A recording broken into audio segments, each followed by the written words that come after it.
In the headlines, President Tinubu meets security chiefs, warns against agencies working at cross purpose.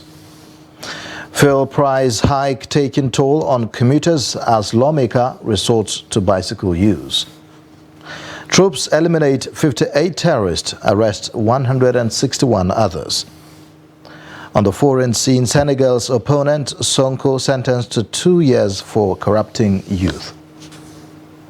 Hello and welcome to the news update on Trust TV. I am Ayuba Ilya. Thanks for joining.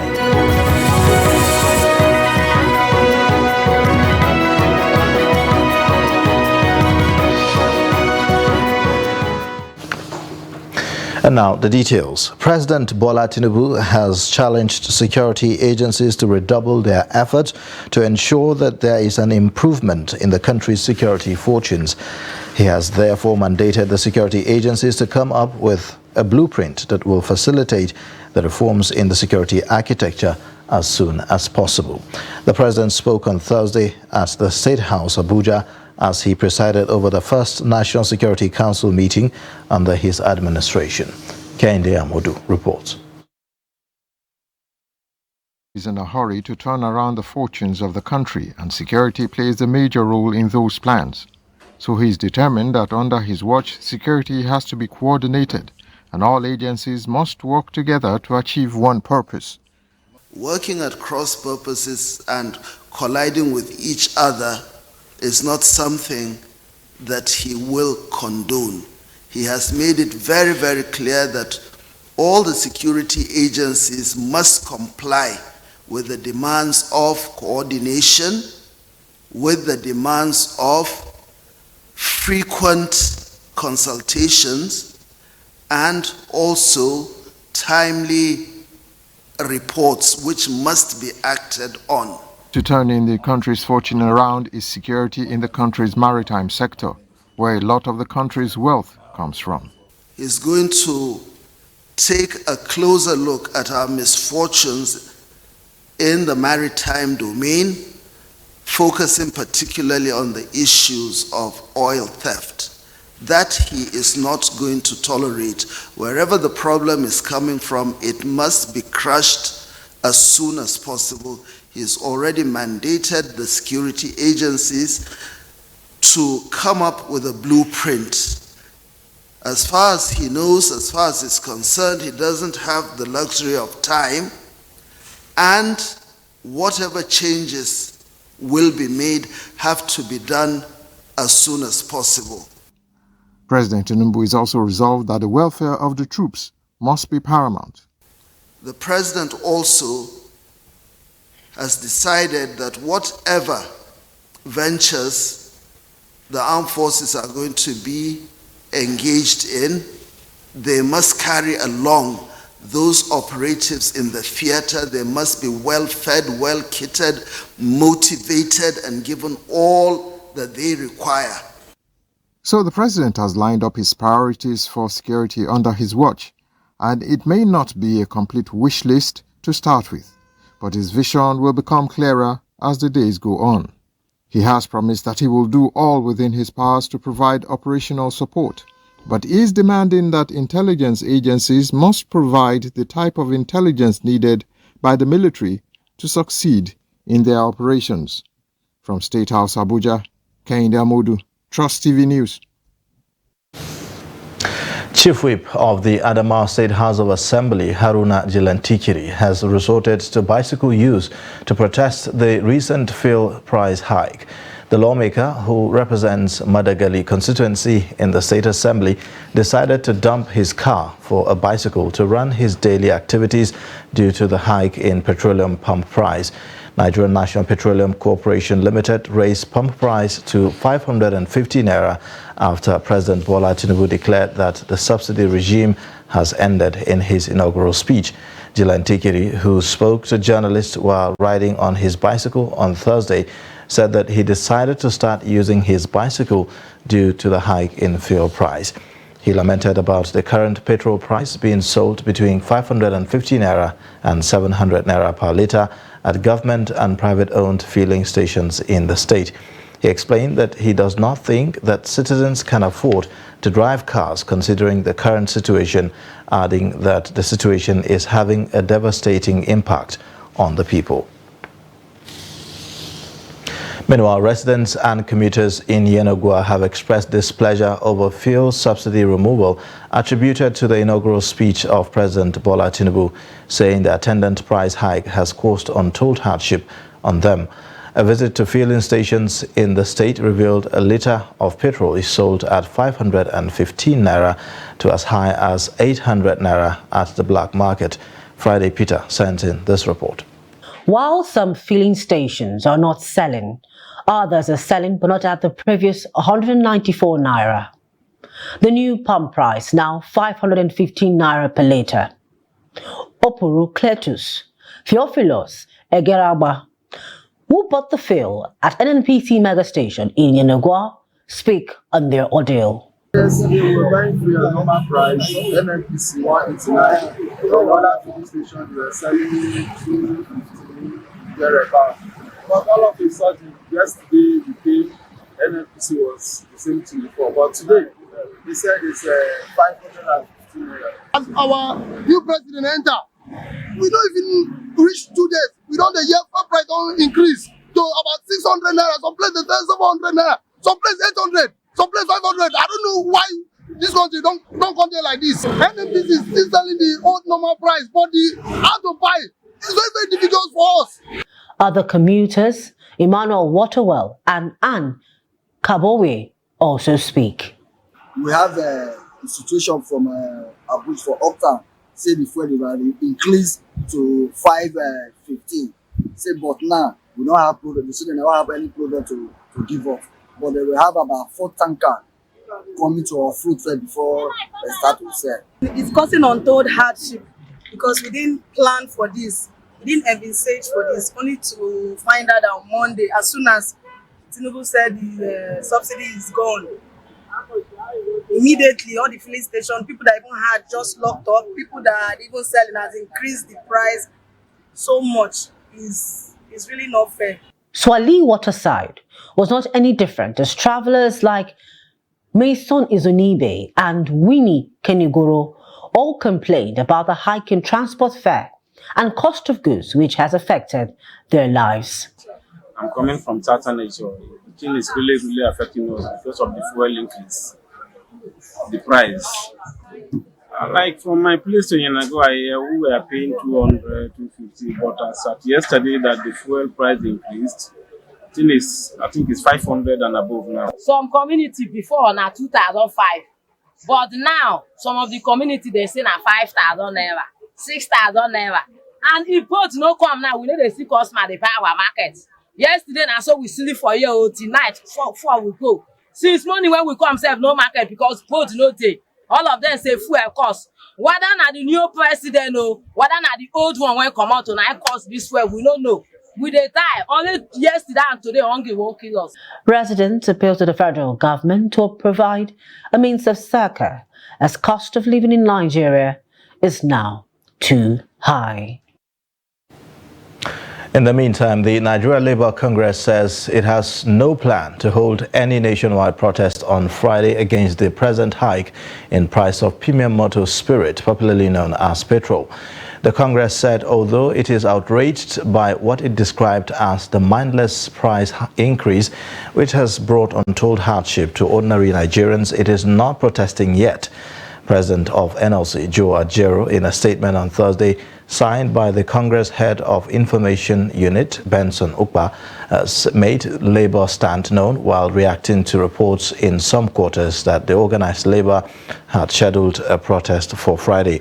Clarifying the Labour's position, Ajero explained that what they would do on Friday is to hold an organ meeting to deliberate on the price issue.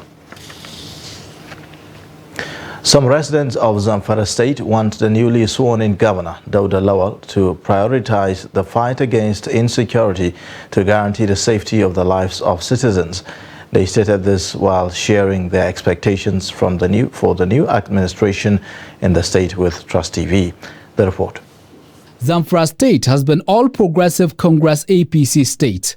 But in the March 18 governorship election, the people decided to vote for the opposition's People's Democratic Party's candidate, Dauda Lawal, who emerged winner of the election. The new governor, shortly after his swearing in as the 5th governor, had said his administration is on a rescue mission in the state, stressing that he is aware of the challenges bedeviling the state, particularly banditry, kidnapping for ransom and cattle rustling, among others, which he is poised to address to improve the lives of the people. Conscious of the fact that the safety challenges in the state has to go down the national dimension, my government will work closely with the different states in order to build needed. It is against this backdrop that some residents have been speaking about their expectations from the new administration, which ushered in Dauda Lawal and his deputy.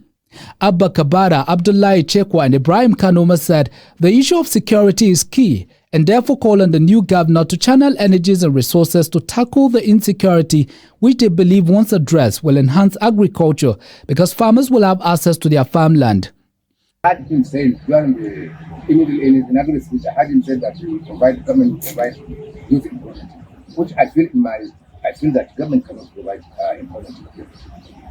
We should have said that government should, provide the environment, enable the environment to engage the youth in a profitable, economic activities so that they can be self-reliant.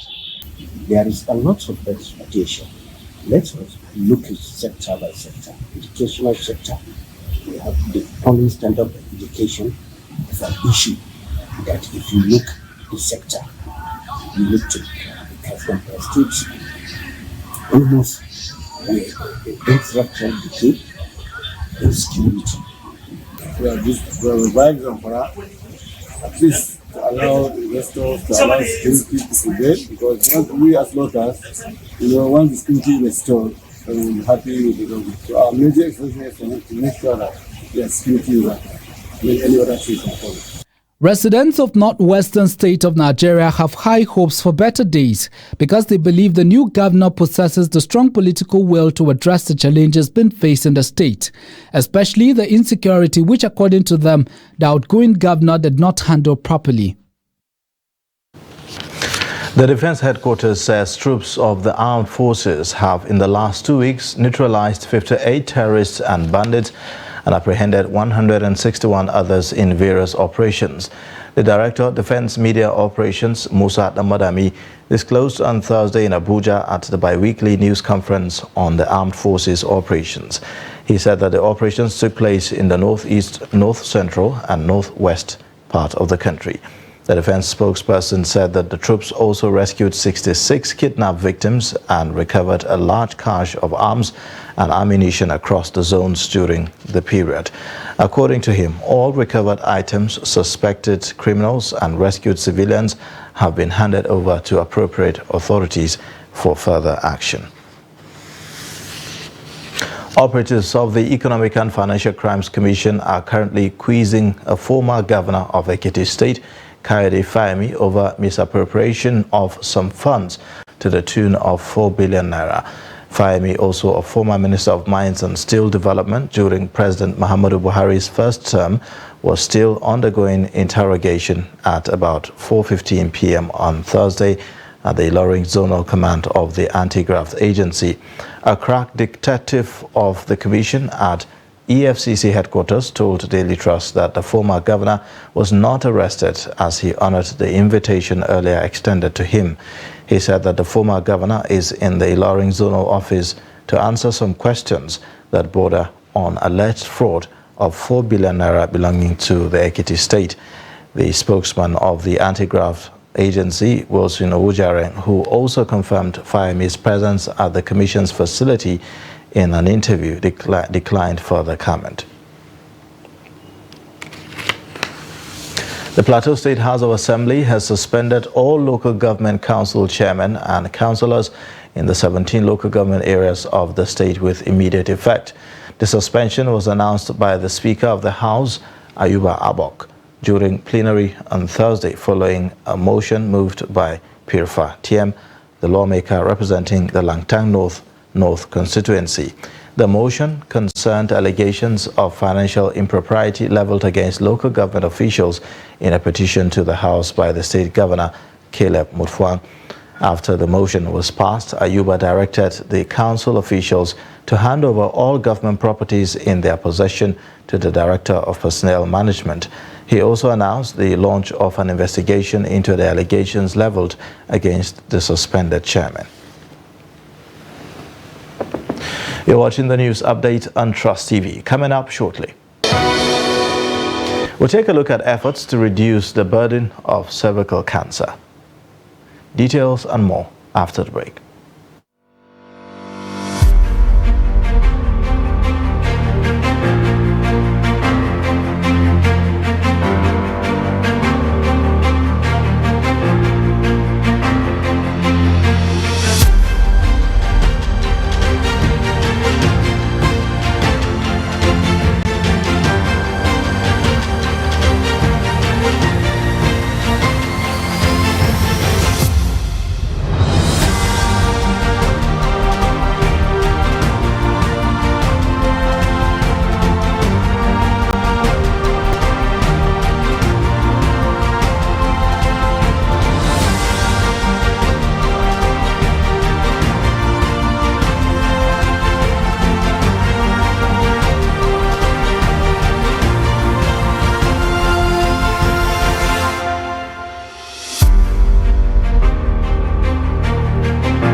Trust TV, documenting the Nigerian story.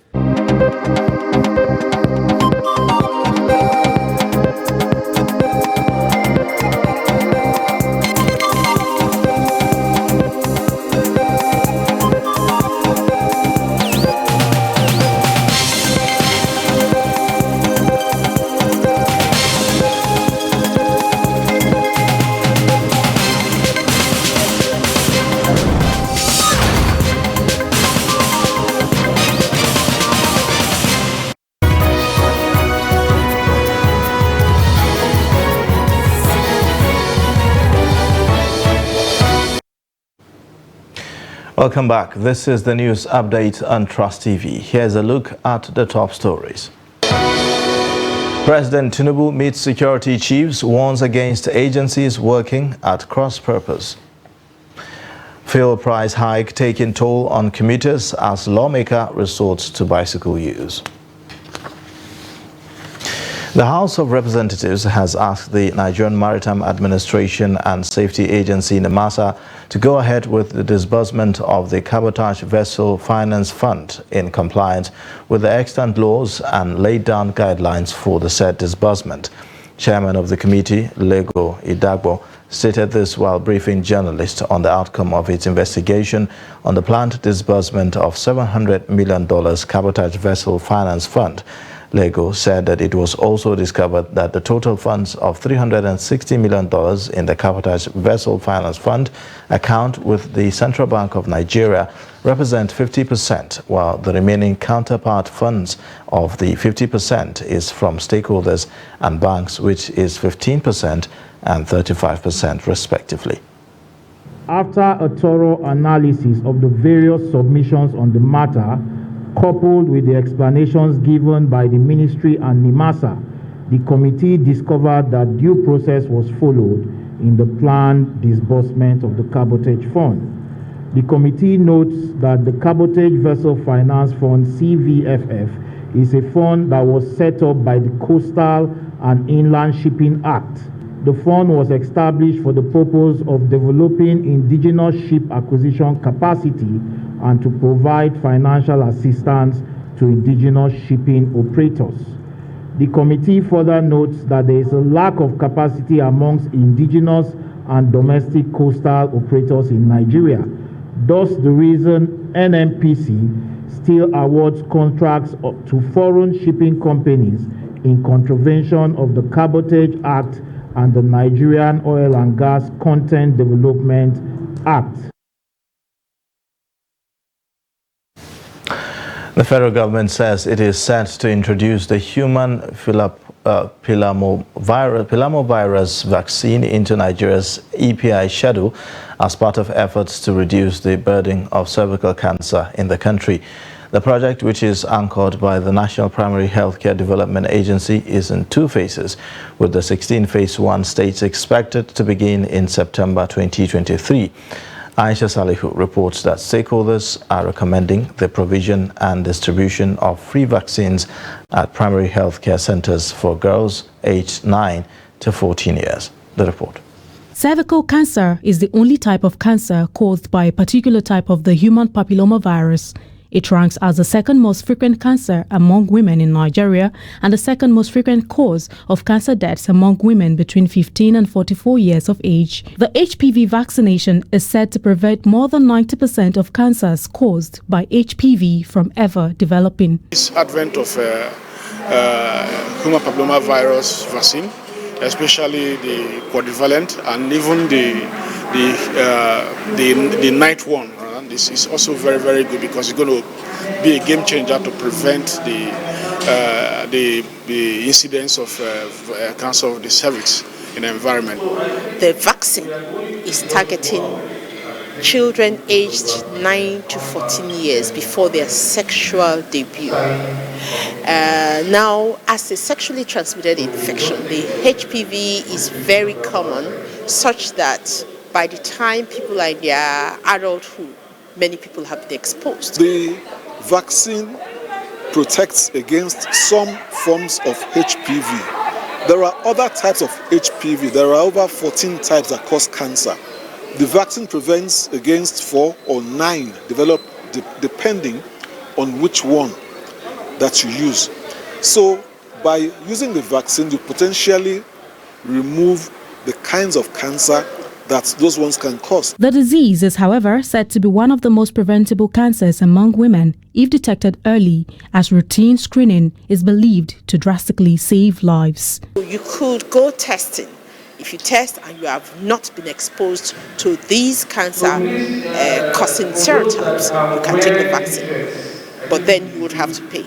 This one that we are ruling out is for the children. But if we source it ourselves and purchase, definitely they are going to pay, but not it is going to be pocket friendly. Screening must still continue, just in case a woman is exposed to other types of viruses not prevented by the vaccine. So has the virus started causing some problems on your cervix?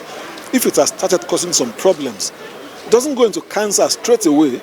It starts causing little problems which can be treated in under 10-15 minutes. High-risk HPVs cause about 5% of all cancers worldwide, with an estimated 570,000 women and 60,000 men getting an HPV-related cancer each year. In Nigeria, with a population of nearly 200 million people, complex diseases such as cancer are currently emerging as critical healthcare priority, but low socioeconomic status is associated with increased incidence of and mortality from cervical cancer. Aisha Salihu, Trust TV News, Abuja. On the foreign scene, a court in Senegal has sentenced the leading opposition figure, Ousmane Sonko, to 2 years in jail for corrupting youth. The court on Thursday acquitted Sonko, a candidate in the 2024 presidential election, of rape charges and issuing death threats. Sonko, 48, was accused of raping a woman who worked in a massage parlor in 2021 and making death threats against her. He denies wrongdoing and is boycotting court proceedings. The case has triggered violent protests, with Sonko supporters denouncing the charges against him as politically motivated, which the government and the justice officials deny. Officials at Senegal's electoral code prevents individuals convicted of a criminal offense from running for political office. The court also sentenced Sonko's co-accused, Ndeye Kadi, the owner of the beauty salon, where Sonko was accused of repeatedly abusing an employee, to 2 years imprisonment. And in sports news, the Leon Stars of Sierra Leone will host the Super Eagles of Nigeria at the Samuel Kayondo Stadium, Monrovia, on Sunday, June 18. The 2023 Africa Cup of Nations qualifying tie will be played at a neutral venue following the failure of the Sierra Leone Football Federation to present a suitable stadium in the country. The Leon Stars played their previous 2 home games in the qualifiers at a neutral stadium. Super Eagles top Group A of the qualifiers with 9 points and need just a point from the game to secure a place in Cote d'Ivoire 2023. John Keresta's tutored Leon Stars occupy 3rd position in the group with 5 points and need a win to keep their qualification hopes alive. Guinea-Bissau will take on Sao Tome and Principe in the other game in group. And that's it for the news update. You can watch more via all our social media platforms and also on our YouTube live stream. I am Ayuba Ila. Thanks for watching. Bye for now.